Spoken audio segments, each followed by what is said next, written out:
जिस तरह की राजनीतिक बुनियाद पर योगी आदित्यनाथ कोई आईआईटी पास करके राजनीति में नहीं आए हैं।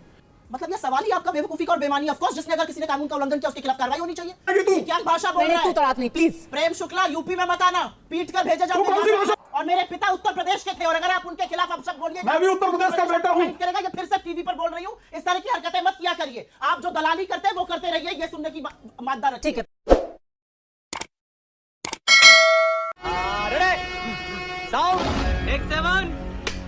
जब अखिलेश यादव कहते हैं कि सुनियोजित ढंग से भारतीय जनता पार्टी ने दंगा कराया है, तो क्या आप ये सच में मानते हैं कि रामगोपाल मिश्रा की हत्या भारतीय जनता पार्टी कराएगी? क्योंकि हिंसा का तो यहाँ पर एक ही विक्टिम है, वो है रामगोपाल मिश्रा, तो उसको क्या भारतीय जनता पार्टी ने मरवाया है? दो बातें अहम हैं। जो सबसे पहले इस सिलसिले में जो नई खबर आई है, मुझे लगता है वो सबको देखना चाहिए कि बहराइच के महसी बीजेपी विधायक सुरेश्वर सिंह ने बीजेपी युवा मोर्चा के अध्यक्ष, नगर अध्यक्ष अर्पित श्रीवास्तव समेत 8 बीजेपी के कार्यकर्ताओं के ऊपर मुकदमा किया है। क्या मुकदमा किया है कि उस हिंसा के दौरान बीजेपी विधायक के बेटे को ये लोग जान से मारने की कोशिश कर रहे थे, इनके ऊपर हमला कर रहे थे जब ये एसपी के साथ थे। जहां पे पार्टी जो है जो शुरू से अंत तक दंगाइयों के गोद में बैठी हुई है। जिस तरह की राजनीतिक बुनियाद पर योगी आदित्यनाथ कोई आईआईटी पास करके राजनीति में नहीं आए हैं, जिस तरह की राजनीतिक बुनियाद पर वो आए हैं, और अभी अपराधियों की बात कर रहे थे, जो पार्टी हर चुनाव में 100 से अधिक ऐसे विधायक उत्तर प्रदेश की विधानसभा में भेजे जिनके ऊपर आपराधिक मुकदमे हैं, उनकी हर बात झूठी मैं मानता हूं, उनके हर आरोप को मैं झूठा मानता हूं। बहराइच में जो हुआ, जो युवक की हत्या हुई, रामगोपाल मिश्रा, उसकी हत्या रामगोपाल मिश्रा की, वही बता रहा हूँ, रामगोपाल मिश्रा की हत्या हुई, और इस तरह की जितनी भी घटनाएं होती हैं, ये सारी घटनाओं में नगर प्रशासन का फेलियर सामने आता है। और जब उसको ढकना पड़ता है तो भारतीय जनता पार्टी अपने दंगाई चरित्र, दंगाई भाषा का इस्तेमाल करती है। उसमें कहीं एनकाउंटर का नैरेटिव आता है, कहीं बुलडोजर का नैरेटिव आता है। ये इनकी सफलता की निशानी नहीं है, ये इनकी विफलता की निशानी है। विफलता की निशानी प्रशासन में दिखाई देती है, वो वहाँ के प्रशासन की विफलता है कि वहाँ पर हिंसा शुरू हुई। पर क्या आप इस सवाल का जवाब देंगे कि रामगोपाल मिश्रा की हत्या किसने की? घनश्याम जी, क्या भारतीय जनता पार्टी ने करवाई? रामगोपाल मिश्रा की हत्या का दुख सभी को है। हमें भी दुख है कि प्रदेश का एक युवा इस तरीके से उसकी हत्या हो जाती है, जो कैमरे पे भी कैप्चर है। उनके परिवार के साथ संवेदना है, और उस हत्या की जिम्मेदारी सरासर मैं प्रशासन की विफलता को मानता हूं, जिसने पूरे प्रदेश में अपनी राजनीतिक एक जमीन को दोबारा खोजने के लिए, जो इनकी हेट मशीन 2024 में जनता ने तोड़ फोड़ कर दी है, उस हेट मशीन को दोबारा जिंदा करने के लिए इस तरह के राजनीतिक घटनाक्रम को ये जन्म दे रहे हैं, जो प्रशासन की विफलता दिखाते हैं। एक युवा की जान चली जाती है, और आज भी ये उसकी जिम्मेदारी लेने के बजाय विपक्ष के ऊपर के तरफ उंगली दिखाना चाहते हैं। ठीक है, प्रशासन की विफलता दोबारा आपने दोहराया, पर अगर आप सुनियोजित ढंग से दंगा करवाने की बात कर रहे हैं या हिंसा करवाने की बात कर रहे हैं, एक तस्वीर आपको दिखाना चाहती हूं। वो उसी दिन की है, 13 अक्टूबर की है, जहां पर अब्दुल हमीद, जिनके घर के अंदर हिंसा हुई थी, वहां पर उनके दोनों बेटे दिखाई दे रहे हैं। एक के हाथ में पत्थर है, दूसरे के हाथ में राइफल है। क्या आप ये भी कह रहे हैं कि भारतीय जनता पार्टी ने फहीम के हाथ में राइफल और सरफराज के हाथ में पत्थर दिया? मैं इतना जरूर कह रहा हूं, और ये कोई अफवाह नहीं है, ये तो तस्वीरों में कैद है। मैं इतना जरूर कह रहा हूं कि किसी के घर में एक इस तरह के का भीड़ का घुस जाना, वहां पे प्रशासन का सोए रहना, अगले दिन जब दुकानें और घर जलाए जाते हैं, अमर उजाला पब्लिश करता है, ऑफिशियल उनका रिपोर्ट है कि लोग जिनके घर और दुकानें जलाई जा रही थी, जो उनकी जीवन की जमा पूंजी थी, जिसे जलाया जा रहा था, उन्हें पता था कि जलाया जाने वाला है, वो वहां से चले गए। जब जिसके घर और दुकान को जलाया जा रहा है, उसे पता है कि उसकी घर दुकान जलाई जाएगी, तो प्रशासन क्या कर रहा था? ठीक है, जहां पर प्रशासन फिर से हमारा प्रशासन का ही दे रहे हैं, पर प्रशासन तो सरफराज के हाथ में पत्थर या फहीम के हाथ पे राइफल तो नहीं दे सकता ना। जब आप प्रशासन को ये पता नहीं था, ये जरूर उनकी विफलता है। जब भीड़ किसी के घर में घुसेगी, तो उसके बाद जो हिंसा का माहौल होगा, ना आप प्रेडिक्ट कर सकती है, ना मैं प्रेडिक्ट कर सकता हूं। सवाल यह है कि ये माहौल किसने तैयार किया कि कहीं भी कोई भीड़ हिंसक रूप से किसी के भी घर में घुस सकती है, किसी भी मोहल्ले से जा सकती है, और प्रशासन सोया रहता है। अगले दिन घरों को जलाया जाता है, दुकानों को जलाया जाता है। जिनके घर और दुकान जल रहे हैं, जीवन की जमा पूंजी जल रही है, उन्हें पता रहता है, लेकिन प्रशासन सोया रहता है। ठीक है, प्रशासन सोया हुआ था, ये बार बार दोहराया जा रहा है। और प्रशासन की विफलता तो छोड़िए प्रेम शुक्ला जी, अब आपकी नेत्री जो हैं, अगर ब्राह्मण सम्मेलन में जाकर के बहराइच का हवाला देकर के कहती हैं कि बटोगे तो कटोगे, तब तो यही है ना जो अफजाल अंसारी ने कहा था कि आप राजनीति के लिए बहराइच का इस्तेमाल कर रहे हैं। देखिए, आपने बारंबार पूछने के बाद भी, हवाला देने के बाद भी कि किसके हाथ में बंदूक और किसके हाथ में पत्थर है, समाजवादी पार्टी के आदरणीय प्रवक्ता महोदय ने उस कौम विशेष के अभियुक्त को जो है, अभियुक्त नहीं माना ना, दोषी माना। उसको गोली चलाने इनके हिसाब से अधिकार है, उसको पत्थर मारने का अधिकार है। तो जब आप इस तरह की बातें करेंगे, और सारा दोष प्रशासन का है, पत्थर रखने वालों का कोई दोष नहीं है, गोली चलाने वालों का कोई दोष नहीं है, भात स्थानों पर बमकांड करने वालों का कोई दोष नहीं है। 12 मार्च 1993 को मुंबई में बम फोड़े गए और बम कांड करने वालों को जब फांसी की सजा दी गई, तो फांसी की सजा प्राप्त याकूब मेमन के समर्थन में समाजवादी पार्टी कार्यकर्ताओं ने अल्लाह अकबर के नारे लगाए। दोष याकूब मेमन का नहीं था, दोष तो उनका था जो मारे गए, और दोष शरद पवार का था क्योंकि मुख्यमंत्री थे। दोष प्रशासन का था कि प्रशासन जो है वो बमकांड को रोक नहीं सका। 26/11 हुआ, अजमल कसाब ने किस तरह की घटनाएं की सबको पता है, और उसमें 26/11 की घटना में सबको पता था कि लश्कर तोयबा का हाथ है। कमांड सेंटर कराची में है, ये इंटेलिजेंस ब्यूरो भी कह रही थी, सेना के सर अभी बहराइच की बात करते हैं, बम्बई में बहराइच की बात करते हैं। मैं फिर से आपसे पूछूंगी की एक पुस्तक रिलीज की और ये कहा कि ये जो है ये हिंदुओं का हाथ था, हिंदू आतंकवादियों का था। मैं आपको बता रहा हूँ घटनाक्रम कि किस तरह से हर चीज में हिंदू आतंकवादियों का। नुपुर शर्मा ब्राह्मण सम्मेलन में जाकर के बटोगे तो कटोगे क्यों बोल रही हैं फिर? ये तो राजनीति कर रही है ना बहराइच के ऊपर, और वो भी फिर उनको माफी मांगने पड़ी क्योंकि उन्होंने बोला कि आंखें निकाल ली गई, पेट फाड़ दिया गया। पद्मजा जी, पहली बात तो ये है कि आप गलत उद्धृत कर रही हैं पत्रकारिता का, ये गलत उदाहरण है। श्रीमती सुश्री नुपुर शर्मा भारतीय जनता पार्टी की नेत्री नहीं है। चल झूठा। तो कृपा करके जो भारतीय जनता पार्टी की नेत्री नहीं है उसके बारे में भारतीय जनता पार्टी के बहुत आदर पूर्वक आपको फिर पूछूंगी, अगर उनका आपसे पार्टी से कुछ लेना देना नहीं है, कम से कम एक पूर्व राज्यपाल और एक वर्तमान में जो राज्यपाल हैं उसी मंच पर मौजूद सस्पेंड किया जा चुका है। ठीक है, सस्पेंडेड नेत्री जो हैं आपकी, पर वहां पर बड़े बड़े लोग वो राज्यपाल मौजूद थे उस मंच पे। उत्तर राजभवन दे सकता है। नहीं, नेत्री वो आप भली बात जानती, TV9 भली बात जानता है कि सुश्री नुपुर शर्मा को भारतीय जनता पार्टी से निलंबित किया गया था। इस तथ्य को जानने के बाद भी बारंबार आप इस तरह की बातें कर रही हैं, और वो जो बातें कर रही हैं, मान लीजिए तो वो जो हत्या हुई रामगोपाल मिश्रा की, वो निर्ममता नहीं थी, प्यार से मारा गया। ये कहना चाह रहा है TV9 कि रामगोपाल मिश्रा को बहुत प्यार से मार दिया गया, बहुत उनका सत्कार किया गया, हार फूल चढ़ाए जा रहे थे, उसी में उनकी मृत्यु हो गई। निर्ममता से मारा गया कि नहीं, ये सत्य है कि नहीं? उन्होंने जो बातें कही उसमें से पोस्टमार्टम रिपोर्ट की बात गलत कोट किया, और उन्होंने बाद में मुझे लगता है कि सोशल मीडिया पर स्पष्टीकरण भी दिया है, लेकिन ये सत्य नहीं है क्या कि उनको निर्ममता से मारा गया? ठीक है, और ये कहना अपराध है क्या किसी को निर्ममता से? चूंकि कौम विशेष के लोगों ने मार दिया है इसलिए कहना नहीं चाहिए अपराध है। अजमल कसाब ने निर्ममता से लोगों की हत्या कर दी, लेकिन अजमल कसाब मत ये कहना नहीं याकूब मेमन ने निर्ममता से हत्याएं की, लेकिन निर्मम मत कहो, कौम विशेष का है, समाजवादी पार्टी वालों को बुरा लग जाएगा। तो ये बहुत गलत हो गया कि उनको निर्ममता से मारने की बात क्यों कह दी गई। ठीक है, सुप्रिया श्रीनेत, ये बताने की कोशिश की जा रही थी कि रामगोपाल मिश्रा को निर्ममता से मारा गया है और कोई भी पार्टी उस पर स्टैंड लेने को तैयार नहीं है। आप हिंसा की बात करते हैं, आप प्रशासन की बात करते हैं, पर रामगोपाल मिश्रा की हत्या किसने की, उनके खिलाफ कोई एक शब्द नहीं, कोई स्टैंड नहीं। क्यों सुप्रिया श्रीनेत, राजनीति कौन कर रहा है? मैं 2 तथ्य आपके सामने रखना चाहती हूं और उसके बाद मैं आपके सीधे सवाल का जवाब दूंगी। हम उस उत्तर प्रदेश की बात कर रहे हैं जहां पर अयोध्या में कार्यरत एक महिला कांस्टेबल करवा चौथ मनाने के लिए रात को जब घर जा रही थी, अंधेरा हो गया था, तो उसको एक दरिंदे ने खेत में घसीटकर उसका रेप कर दिया।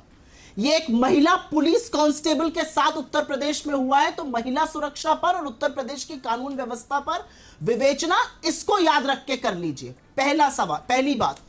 दूसरी बात, सुलखान सिंह साहब हैं, पूर्व DGP है उत्तर प्रदेश के, इस शासन के बड़े करीबी माने जाते थे, योगी जी के बड़े करीबी माने जाते हैं।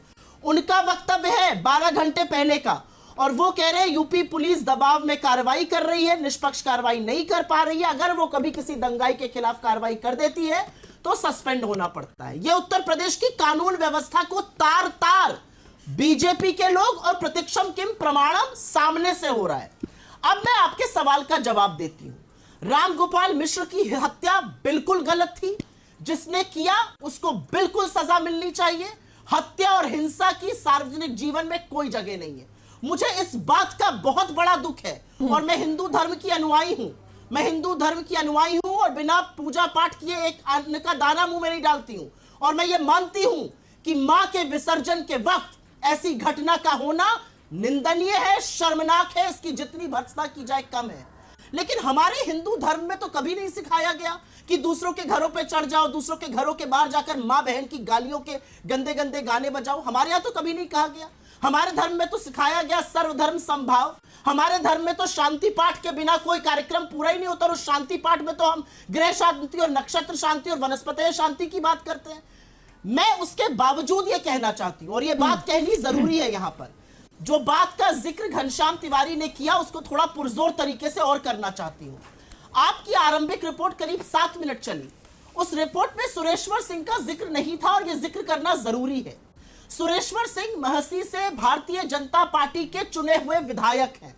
उन्होंने अर्पित श्रीवास्तव जो भारतीय जनता पार्टी युवा मोर्चा के नगर अध्यक्ष हैं, उनके साथ साथ अनुज सिंह रैकवार, शुभम मिश्रा, कुशमेंद्र चौधरी, मनीष चंद्र शुक्ल, पुंडरीक पांडे, सुधांशु सिंह राणा इत्यादि लोगों के खिलाफ एफआईआर लिखवाई है। एफआईआर में दंगा फैलाना, पथराव करना, गोली चलाना। उनका कहना है कि मेरे लड़के अखंड प्रताप सिंह बाल बाल बचे, ये घटना हमारी हत्या की साजिश है। ये बीजेपी का एमएलए बीजेपी के एक पदाधिकारी के बारे में कह रहा है। ठीक है, मैं तो आपसे डंके की चोट पे कह रही हूं, रामगोपाल मिश्र की हत्या सर्वथा गलत थी, लेकिन महकमे पर इतना बड़ा सवाल विधायक उठा रहा है, उसके बारे में क्या कहेगी भारतीय जनता पार्टी? और मैं एक छोटी सी बात आपसे जरूर करना चाहती हूं। आज यहां पर कह दिया गया नूपुर शर्मा इनकी नेत्री नहीं है। चलिए, अच्छा है, ऐसे ही दूध की मक्खी की तरह आप नफरतियों को हटाते रहिए। उन्होंने जो पैगंबर के बारे में कहा था उसके बाद उनसे दरकिनार कर लिया था बीजेपी ने। वो जाती है, वो सारी मनगढ़ंत मनोहर कहानियां बोलती है, जिस मंच से बोलती है वहां पर 2-2 राज्यपाल बैठे हुए हैं। जिस भीड़ को बोलकर आ जाती है वो भीड़ तो यही समझेगी ऐसा हुआ है। बहराइच की पुलिस ने आज से 5 दिन पहले दूध का दूध पानी का पानी कर दिया था। क्यों उन्होंने झूठ बोला? पहले झूठ बोलो और फिर तो चुपचाप माफी मांग लो। ये कौन सा प्रयोग है? और क्या आपको ये संयोग लगता है कि बहराइच में, आप कह रही हैं ये संयोग नहीं है, प्रयोग है। गाजियाबाद में, सहारनपुर में, मुजफ्फरनगर में, ठीक है, रामगोपाल मिश्रा से लेकर के नुपुर शर्मा सब प्रयोग बताए जा रहे हैं। तनाव हो रहा है। आपके खुद के विधायक पार्टी के लोगों के ऊपर इल्जाम लगा रहे हैं, पुलिस की निष्पक्षता पर सवाल उठाए जा रहे हैं। इसको सुप्रिया श्रीनेत कह रही हैं ये सब संयोग नहीं है, ये प्रयोग है, ये कंफ्यूजन नहीं है, ये प्लान है।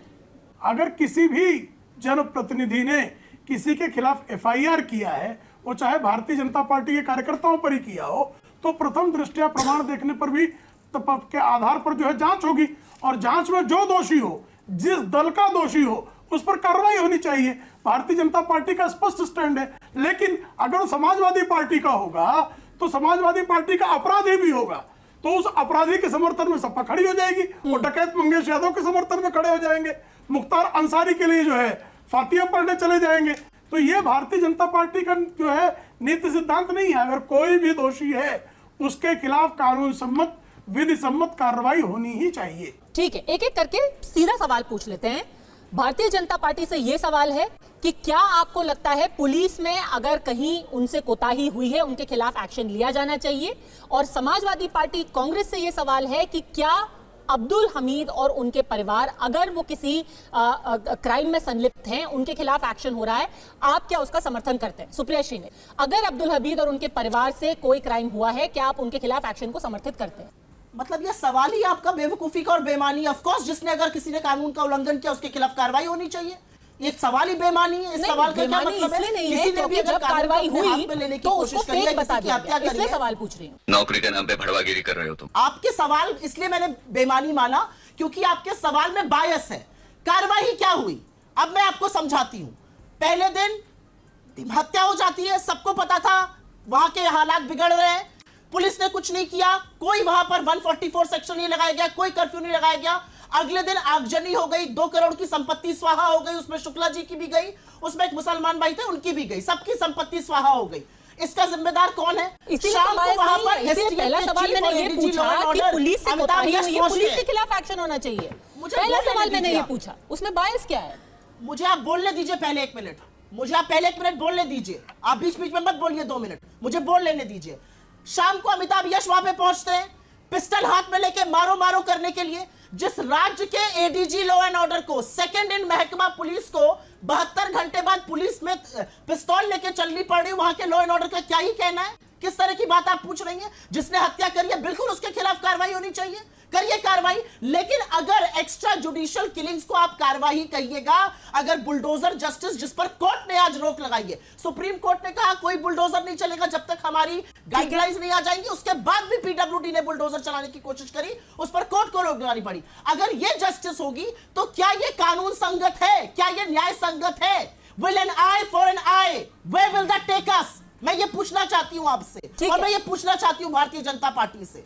प्रेम शुक्ला, मैं ये पूछना चाहती हूँ कि पुलिस वो कह रही है कि किसी से भी गलती हुई है, किसके सर बांधा किसी से भी जाएगा? अपराध हुआ, आप उनके खिलाफ एक्शन लीजिए, बट कानून सम्मत लीजिए। और कोर्ट ने बुलडोजर एक्शन रोका है 15 दिनों के लिए। होगा, बुलडोजर भी कानून सम्मत ही चलता है, लेकिन अगर अवैध निर्माणों पर बुलडोजर चलने पर, अगर कौम विशेष पर अगर बुलडोजर चल गया तो कुछ जो है सेकुलर दल हैं वो बेचारे सियापा करने लगते हैं। तुम्हारे जैसे लोग इस देश के लिए श्राप है। पद्मजा जी बोलिए। पद्मजा जी, मैं कहना तो नहीं चाहती थी, ये बार बार नीचता पे लोग क्यों उतर आते हैं?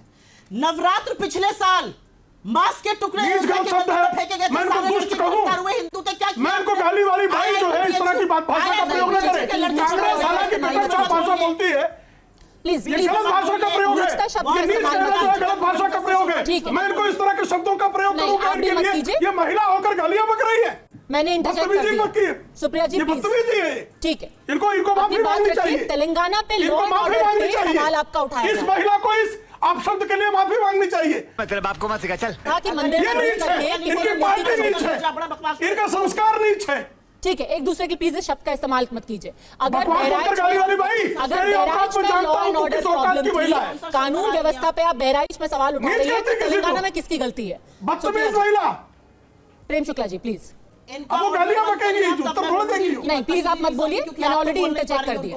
अपनी बात रखिए, तेलंगाना का जवाब। ऑडियो बंद करो, ऑडियो बंद करो, किसी को नीच कहेगी तू? क्या भाषा बोल रहा है? तू तड़ाक नहीं प्लीज। प्रेम शुक्ला, यूपी में मत आना, पीट कर भेजा जाओ। तू कौन सी भाषा बोल रही है रे? मेरे बाप तू कौन सी भाषा बोल रही है बदतमीज महिला? अपना नाम भूल जाओ। तू कौन सी भाषा बोल रही है? तेरा संस्कार इतना नीच है। 10 second please silence, 10 second please silence. आप दोनों के पास मैं जवाब के लिए आऊंगी। सुप्रिया श्री ने घूम फिर के वही आ जाता है कि एक चीज की निंदा जो है दबे स्वर में होती है, और दूसरी तरफ रामगोपाल मिश्रा को ही विलन बनाने की कोशिश की जाती है। इसके पीछे कौन सी राय? झूठ पे झूठ, झूठ पे झूठ बोलती जा रही है, शर्म नहीं आती? मुझे लगता है मैंने जितने पुरजोर तरीके से रामगोपाल मिश्रा की हत्या की निंदा करी है, कम ही लोग करेंगे, बीजेपी तक ने नहीं करी है।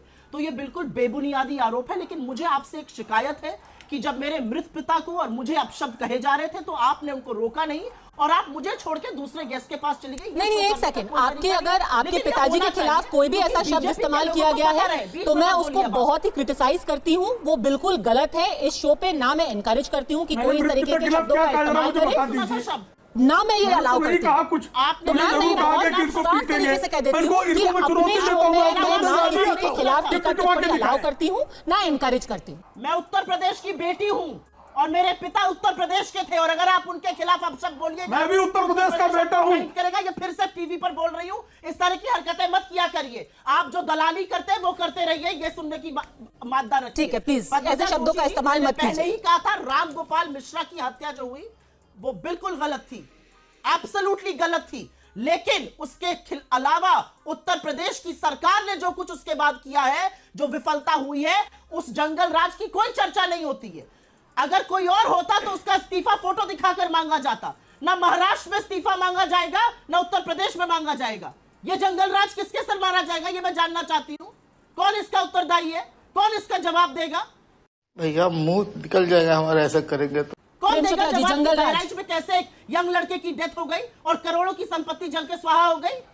कौन देगा इसका जवाब? प्रेम शुक्ला जी, आप लोग पूछते नहीं है। आप यूपी के बारे में जंगल राज नहीं बोलिएगा, कहीं और होता तो जंगल राज पद्मजा जी, और आप योगी की तस्वीर नहीं दिखाएंगे। कहीं और होता तो वहां के मुख्यमंत्री की तस्वीर देखते हम। ये असलियत है। पद्मजा जी, आपके लिए बेवकूफ का विशेषण प्रयोग किया जाएगा, मेरे लिए नीच का, और हर्षवर्धन जी के लिए बेशर्म का, और कहा जाएगा कि आपको उत्तर प्रदेश आइए, आपको पिटवाऊंगी मैं। ये भाषा है, ये तरीका है बात करने का। ये भी गलत है। बहस में इसी तरह बात की जाती है, धमकी देना भी गलत, गालियां देने के लिए आती हैं। इतना ही कहा ना मैंने। मैं किसी से तो मैं गलत हो गया, और ये सही है। ये आपको बेवकूफ, ये देखिए गाली वाली भाई, गाली के अलावा कोई भाषा नहीं आती इनके संस्कार में। गालियों के अलावा और कुछ है ही नहीं। देख लीजिए, अब इनको मैं कह दूं, अब मुझे दलाल कह रही है, इनको मैं दलाल कह दूं, चढ़ जाएंगी। ये अच्छी बात नहीं है। अब बताइए मैं क्या करूंगा? एक बहुत सिंपल सी टिप आपके साथ शेयर करती हूँ।